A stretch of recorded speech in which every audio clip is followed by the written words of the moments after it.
Uwe Boll, or as I call him, Ooey, Ooey. I know it's Uwe, but Ooey. You know, by the way, I was in an Uwe Boll documentary. Did you know that, folks? I didn't until someone told me years later. There was an Uwe Boll documentary. I forget what it's called. And one of my old reviews with a really bad camera, webcam, is like one of the. I forgot what movie I was talking about of his. I appear like 10 seconds when they're showing like a bunch of clips of online reviewers. I'm in it for like 10 seconds. So if you've seen Uwe Boll documentary and you notice a little bit of a face, this is that face. That was a video I did probably like 10 years ago. I didn't even know about it. So why don't you sue? You can't sue for that because it's YouTube. And it's not the first time. Will Wheaton did the same fucking thing when he did some stupid fucking show and took some of my shit to put on his fucking show, and someone had to tell me about it. I forgot what show it was. Will Wheaton's fucking stupid shit. It is how it is.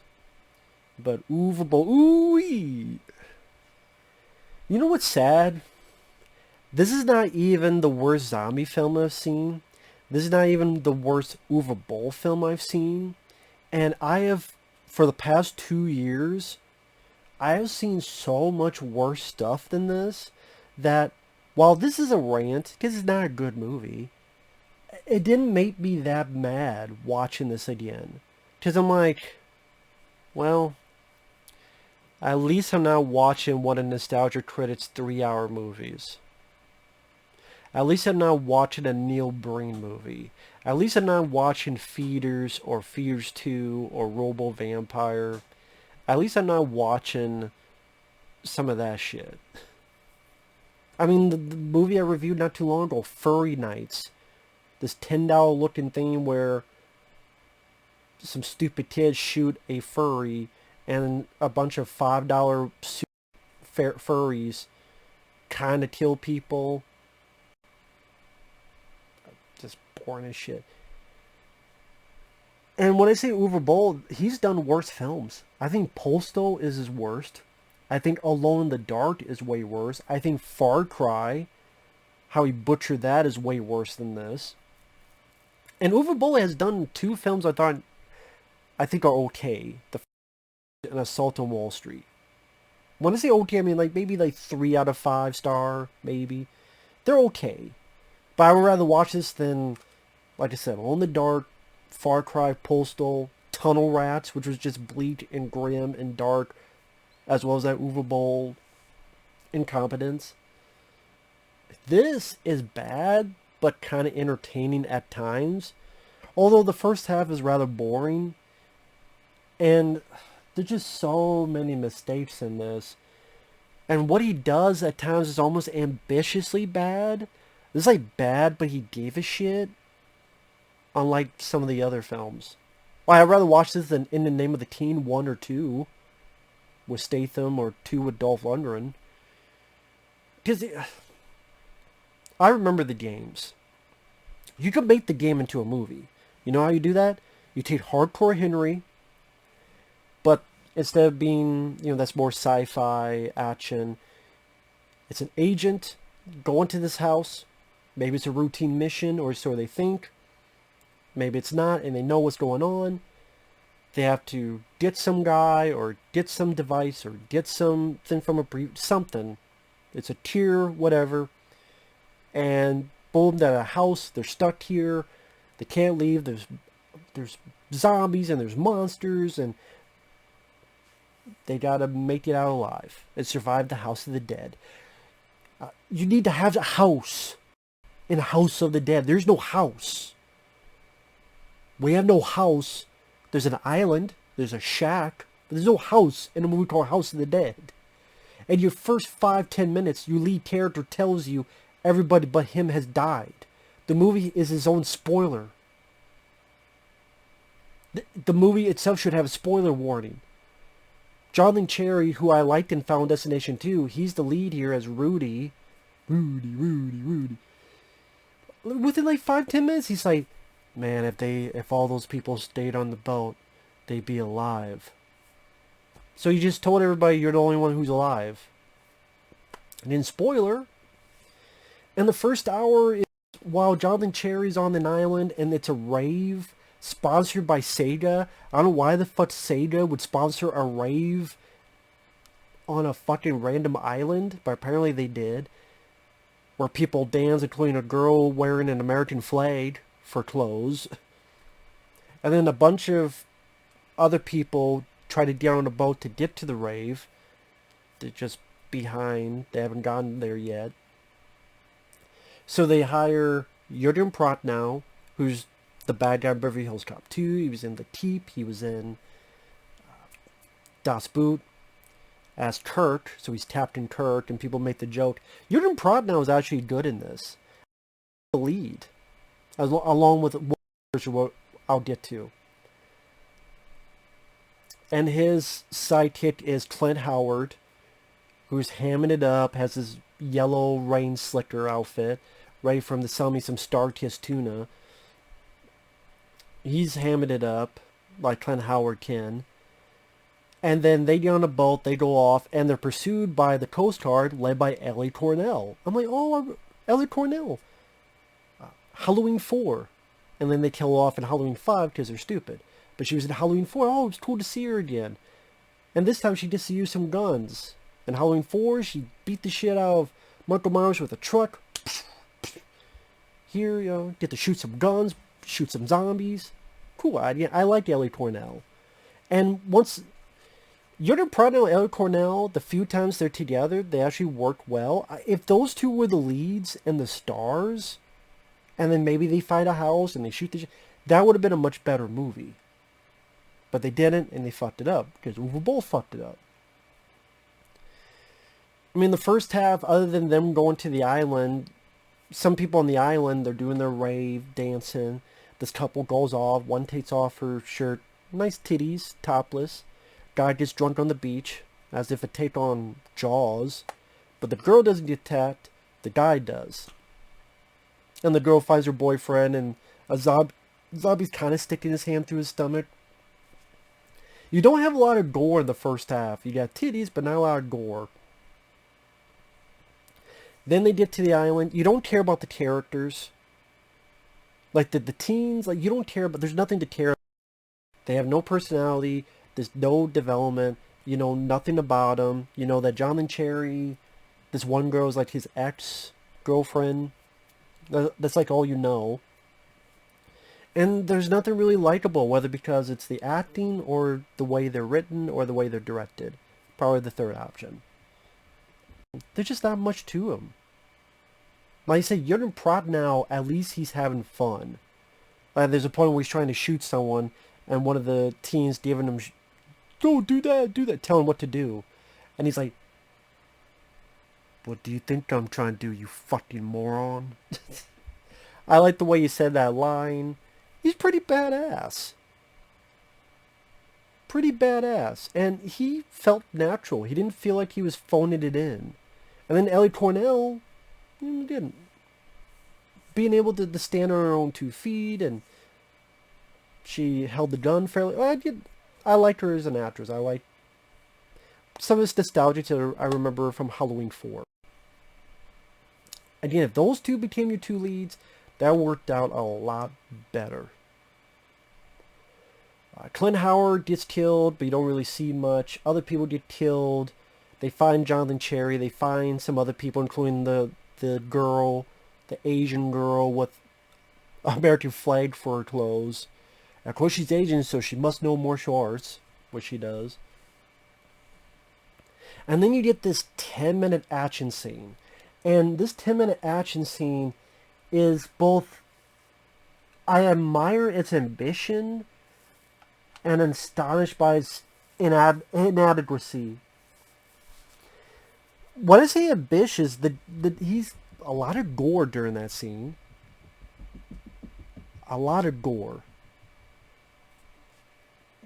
In fact, I think Santa Claus was on the roof. It's one of the birds. I think Santa Claus is on the roof. He's like What? Yeah, he likes the gore too. You get heads blowing up and blood squibs going back and uh, some pretty decent gore, which that alone makes it better than like the Zombie Diaries or some generic shit like Zombie Night or Zombie whatever the blah blah blah. So I can't even say it's the worst zombie film I've seen. I've seen dozens of worse, which is sad. It's true. But Ambitious, like, it's going to do bullet time, and there are times where, like, the girl jumps with a shotgun with no tip back, and then spray, and it hits another zombie. And what Uwe Boll was trying to do, like, he says, it's bad, but it's ambitious. For example, he loves the 360 camera in this. Each person has a moment where the camera goes in a 360 and they're standing still shooting, or they're doing ticks. And there are times during that their weapons change.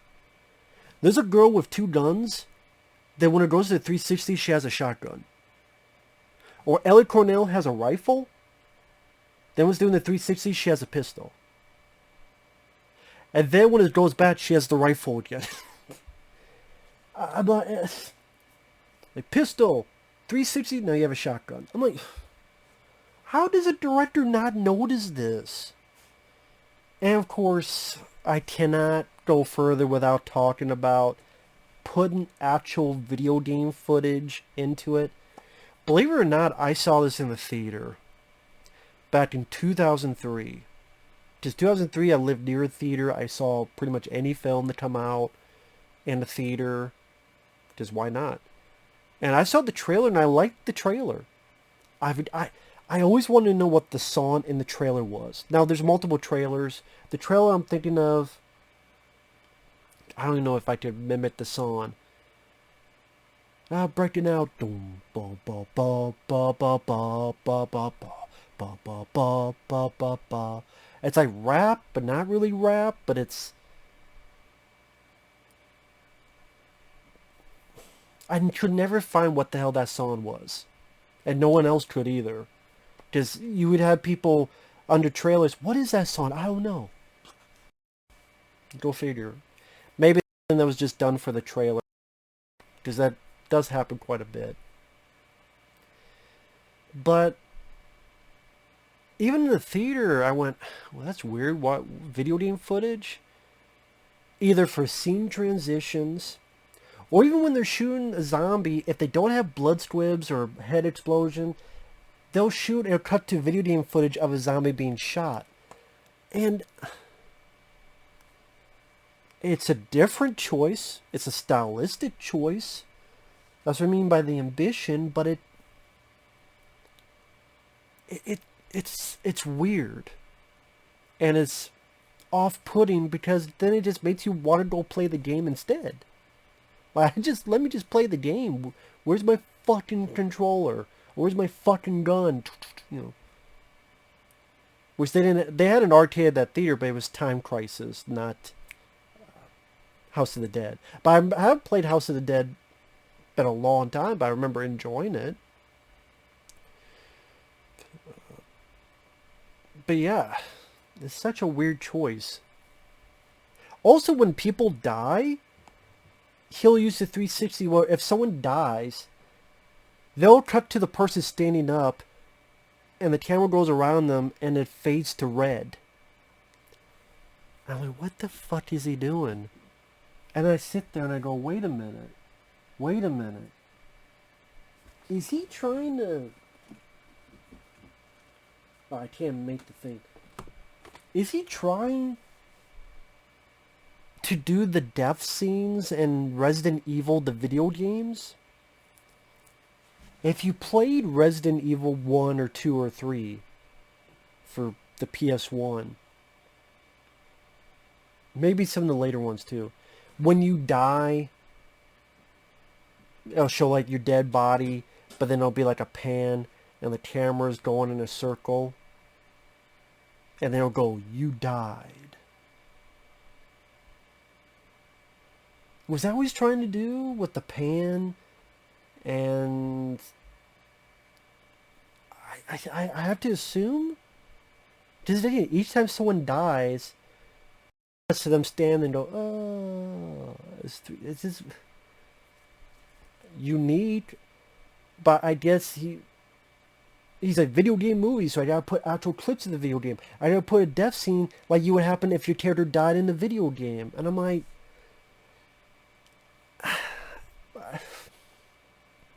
oh, strange. How about put a house in a movie called House of the Dead? Maybe that would have worked too, you know, dude. How about characters you give a shit about? Or the characters I do like, how about you make them the leads? Like Jürgen Prochnow and Ellie Cornell. But I didn't want to know. And then you have like shitty techno music for a zombie movie. And then, you know, there's like, you know, techno music works for Blade. Doesn't work for this. I am Fury. Ba-da-da-da-da-da. Which, I mean, I've heard worse songs, to be fair. And that's during that 10-minute action scene. It's like, let's not have much action in the first half, then have like a 10-minute scene. And it's like, well, okay. And yeah, I know the other kids, how do they know how to shoot a gun? I can name 100 movies where that has happened, so I'm not going to knock that too much. There are plenty of movies I've seen where a person gets a gun, then they know how to handle it. I'm like, okay. I'll let it go. I'll let it go.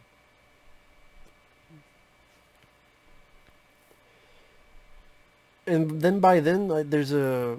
Ellie Cornell gets her legs chopped off, and she's dead, but it's weird because they did a House of the Dead 2, and she's alive, just missing her legs. So I guess she survived the blood loss, I guess. Actually, it's because the producer is like her husband, which is why she got to do a lot of these direct-to-video films at that time, the ones that her husband were producing. So hey, yeah, you come back, but you have no legs.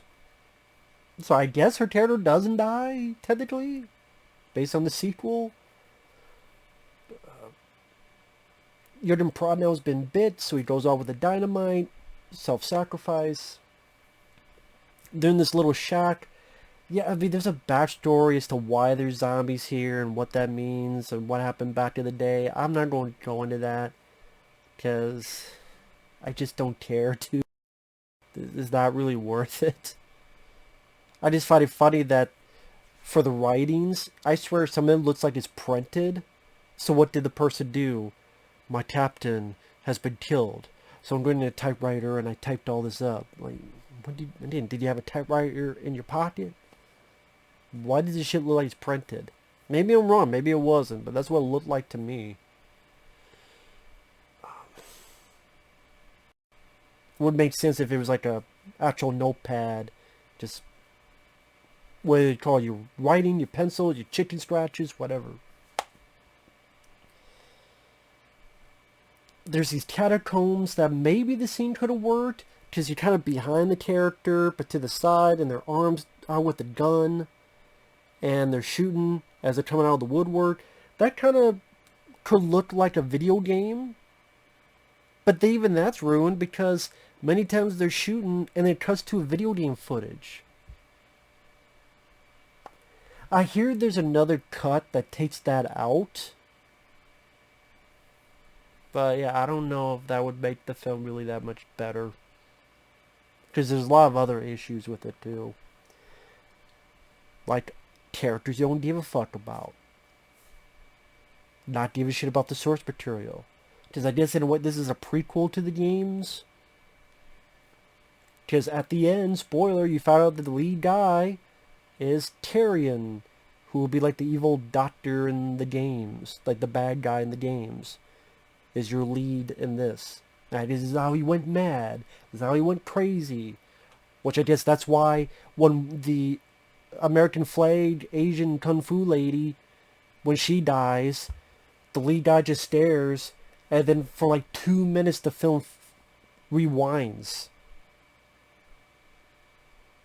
And we just see footage we've already seen rewound for like 2 minutes. I'm like, we already saw this. We're not stupid. But I guess that's to signify he's going crazy. He's going loco for Cocoa Puffs. Fuck.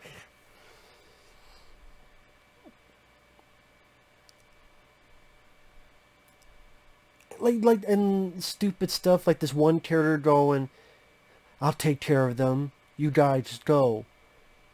Which was stupid. All she does is step 2 feet to the left, and then they attack her and kill her in like 10 seconds. Wow. Good job for nothing. And then the end is 2-on-1 fight where the two leads fight the evil zombie leader. And you do the 360 and both, narrowly missing axe shots. But even that is anticlimactic. Because the ex-girlfriend gets stabbed. And then the bad guy just standing there like a fool. And John the Jerry just comes up and chops his head off from behind.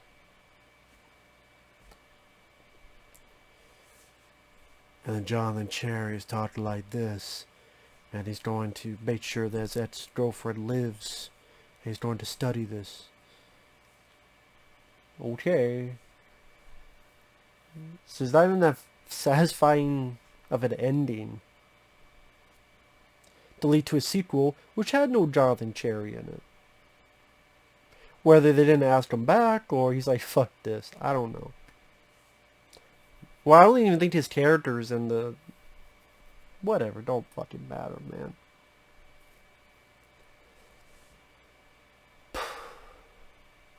I mean, it's bad, but like I said, at times it's almost ambitiously bad. Which at least makes it more palpable than boring bad. Like, the first half is kind of boring. But, again, it's like... 360s, bullet time, so actual good gore, like, or at least bloody gore, at least gooey gore, VOD footage. If someone said this was trashy B-movie fun, I could see what they mean, but again, there's just too many issues. It's not a good movie. But I would rather watch this than Alone in the Dark. That one had like a 5-minute prologue of text from the get-go. Postal is just, tries so hard to be offensive, but just like, this is lazy, unfunny, and shit. South Park does what you do, but they do it well. And you're just lazy. You're a fucking wannabe trauma movie. That's what Postal is. South Park, that's a bad example, because South Park, especially the movie, is worth the shit. Postal is Uwe Boll's wannabe trauma movie. That's what it is. And I'm not even a fan of trauma. And Name the Teen seemed generic for how much budget and cast they had. And the Name of the Teen 2 had nothing in terms of money. This looked like it had a little bit of money behind it. At least for that 10-minute action bit. And this was in theaters. Crazy enough.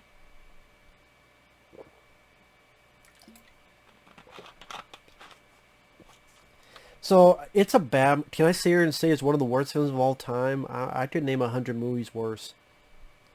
Again, that's sad. Vampires. The list goes on, but... Man. It's not good.